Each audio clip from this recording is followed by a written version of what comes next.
Yaxşı uşaqlar, baxırıq indi qarşılaşdırma, əlaqəli, tabe, mürəkkəb cümlələr adını qeyd eləyək. Başqa içinə nəsə. Deyək, başqa rəng seçim.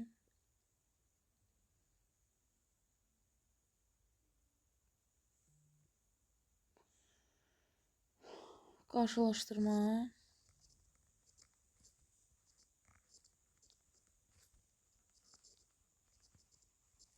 Əlaqəli, tabe. Qarşılaşdırma, əlaqəli, tabe, mürəkkəb cümlədə uşaqlar. Birinci cümlədəki hərəkətlə ikinci cümlədəki hərəkət bir-birinə qarşı qoyulur. Mənaları, məzmunları bir-birinə ziddiyyət təşkil eləyir. Ya iş olsun, ya hadisə olsun, bir-birinə qarşı-qarşıya qoyulur. Aydındır? Gəl baxaq. Deyirəm ki, o evə gəldi. Amma qarşılayan olmadı. Qarşılayan nədir? Olmadı. Bu cümləyə baxaq, ziddiyyətinə baxaq. O evə gəldi, amma qarşılayan olmadı. Gəldi, kim? O. Olmadı, kim? Qarşılayan. Fikir ver. Hərəsinin özünün mübtədə və xəbəri var və birinci cümlədəki hərəkətlə ikinci cümlədəki hərəkət bir-birinə ziddiyyət təşkil edib. Gəlib, amma qarşılayan olmadı. Və yaxud digər cümləyə baxaq. Hər kəsə cavab verdi.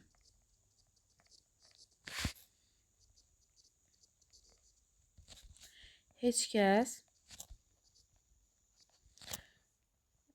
kəsə cavab verdi. Heç kəs şikayətini geri çəkmədi. Şikayətini geri götürmədi.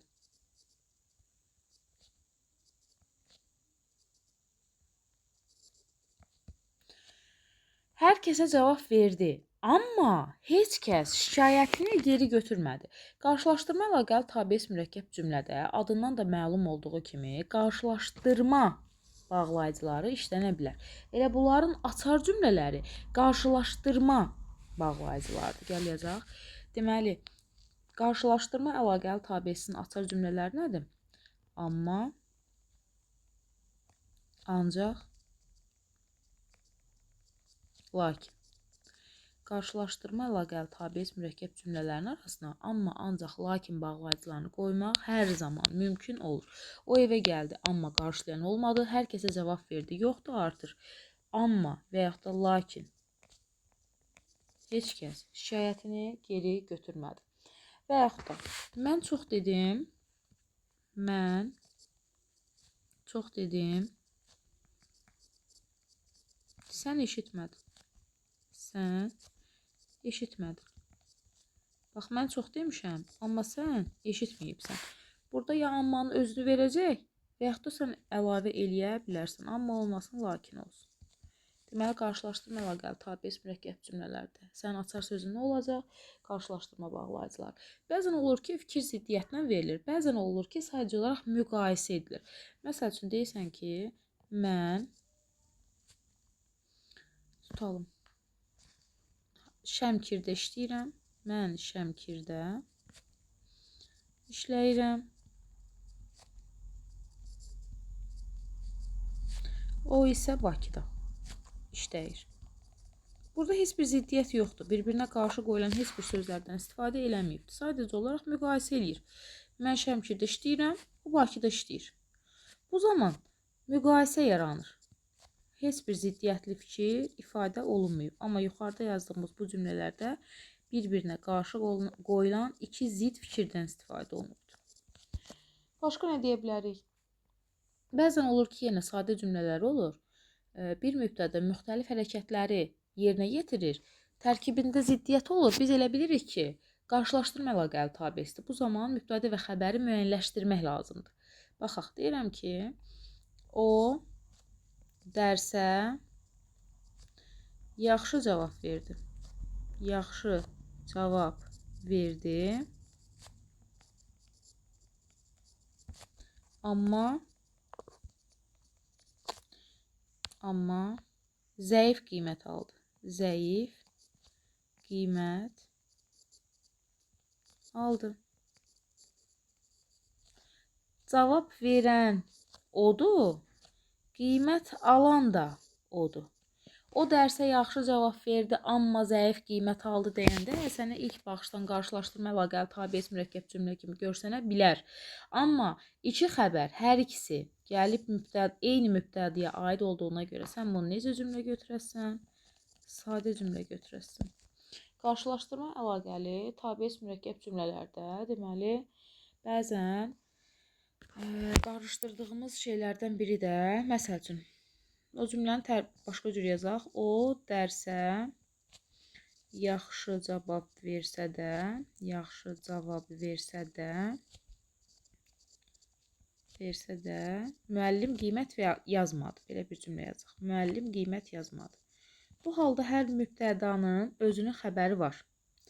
Amma yadımızda saxlamaq lazımdır ki, sasə üstəgəl dadə strukturu hər zaman mürəkkəb cümlənin tabeli növünə aiddir. Bax, sasə üstəgəl dadəni harda görsən, bu sənə qarşılaşdırma əlaqəli tabesi xatırlatsa da ki, o dərsə yaxşı cavab versə də müəllim qiymət yazmadı. Amma bunların strukturu tabesinə uyğun deyil. Bu tabeli mürəkkəb cümlədir. Yadında saxla. Sasə üstəgəl tabe, sasə üstəgəl dadə həmişə tabeli mürəkkəb cümlə vəzifəsində çıxış eləyir. Qarşılaşdırma budaq cümləsindən sonra budaq cümləsinə idi.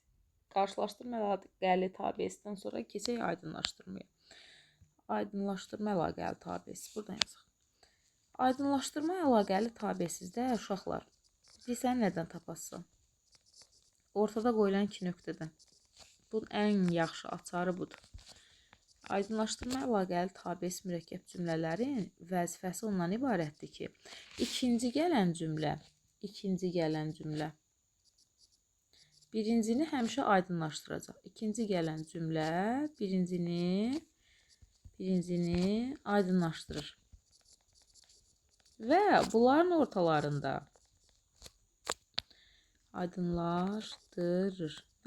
ortalarında qoşa nöqtə işarəsi qoyulur.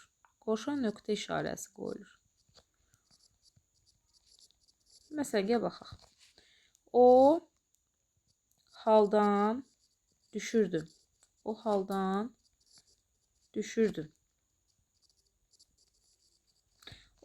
düşürdü, bu birinci cümlədir. İndi bunu izah eləyəcək, başqa cümlələr verəcək. Nəbzi artır, gözləri qapanırdı.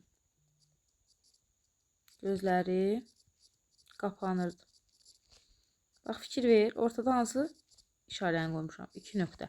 O haldan düşürdü, nəbzi artır, gözləri qapanırdı. Daha doğrusu burada qoşa nöqtə yox, nöqtəli vergül qoyulmalıdır. İzah eləyəcəm niyə. Nöqtəli vergül qoyulmalıdır. Həm qoşa nöqtə, həm də nöqtəli vergül işarələrindən istifadə edilə bilərik. O haldan düşürdü. Əgər birinci cümlədən sonra təkrar olaraq bircə cümlə gəlsə, onda qoşa nöqtə qoyulur. 2 dənə cümlə gələndə nöqtəli vergül qoyulur. Burada 2 dənə cümlə olduğuna görə, birinci cümlədən sonra əlavə 2 cümlə olduğuna görə nöqtəli vergül işlədirik. İndi bunun mənasına diqqət elə. O haldan düşürdü. Bu birinci cümlədir. İkinci və üçüncü cümlələr birincinin məzmununu aydınlaşdırır. Nəbzi artır, gözləri qapanır. Yox, birini də yazaq. O yerində donub qalmışdı.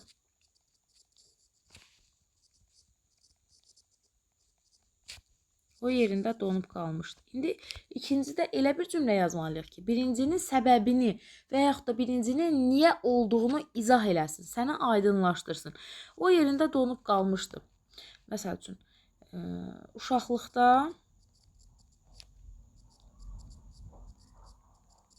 itirdiyi gəlincik masasında idi.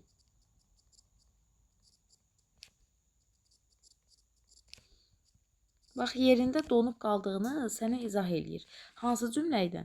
Uşaqlıqdan itirdiyi gəlincik masasında idi. Aydınlaşdırma əlaqəli tabesi tapmaq çox asandır uşaqlar. İkinci və yaxud üçüncü cümlələr birinci cümləni aydınlaşdırır. Aydınlaşdırma əlaqəli tabesizdə bir dənə də işlənir. Yəni bağlayıcısı. Yəni bağlayıcısı aydınlaşdırma bağlayıcısıdır. Elə onun məzmununa uyğun olaraq da biz onu açar söz kimi verə bilərik.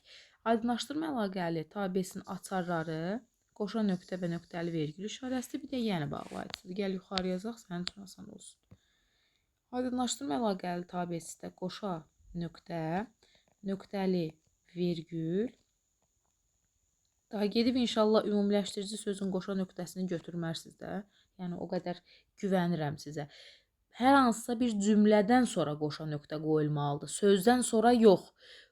Cümlədən sonra qoşa nöqtə qoyulmalıdır. Aydındır? Bir də yəni bağlayıcısı. Sənin nəyindir? Açar sözündür. Sonra gəldik sonuncusuna. Bölüşdürmə əlaqəli tabesizə. Bunu da başqa rəhnə yazaq olsun. Məsələn, bu. Qara olsun. Bölüşdürmə əlaqəli tabesiz. Bölüşdürmə əlaqəli tabesiz cümlələrin içində ən hasandıdır. Çünki bunun açarı həmişə cümlədə olur. Nədən tanıyacaqsansa cümləni, həmişə cümlədə iştirak etməlidir. Bölüşdürmə əlaqəli tabesiz. Bölüşdürmə əlaqəli tabesiz adından məlum olduğu kimi bölüşdürmə bağlayıcılarından düzələn cümlələrdir. Bölüşdürmə bağlayıcılarımız hansıdır? Gah, gahda, ya, yada. Ya, yada. Bunsuz cümlə olmur uşaqlar. Bunun gah, gahda, ya da olmayan cümlə heç vaxt bölüşdürmə əlaqəli tabes mürəkkəb cümlə olmayacaq. Gah da hadisələrin ardıcıllığını bildirir. Yəni hadisələr ardıcıl olaraq həyata keçir. Ardıcıllığını bildirir. Ya da isə iki işdən birinin mümkünlüyünü bildirir. İki işdən birinin mümkünlüyünü bildirir. Birinin mümkünlüyünü bildirir. Gəl nümunə yazaq.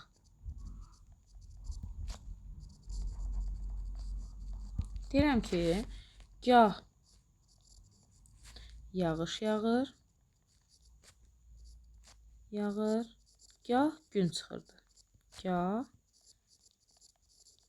gün çıxır. Fikir ver, hadisələr nədir? Növbələşir. Ardıcıl, yəni növbələşir. Növbələşir. Gah yağış yağır, gah gün çıxır. Sonra yenə yağış yağır. Sonra yenə gün çıxır. Hadisələr növbələşir. Ya da deyirəm ki, ya sən işi bugün təhvil verəcəksən.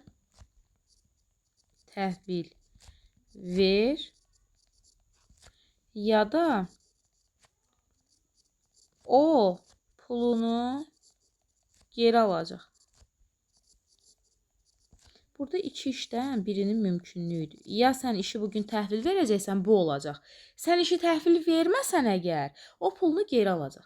Deməli, bu da nədir? İki işdən birinin mümkünlüyüdür. Bölüşdürmə əlaqəli tabesizlərin əgər biz bu bağlayıcılarını ixtisar eləsək, məsələn, ixtisar eləyək. Bu zaman nəyə keçir? Yağış yağır, gün çıxır. Lap əvvəldə öyrəndiyi zamana keçir. Əgər sən bunu şəkilçilərini ixtisar eləsən, bundan zaman əlaqəli tabes mürəkkəb cümlə yaranır. Eyni zamanda yağış yağır, eyni zamanda gün çıxır.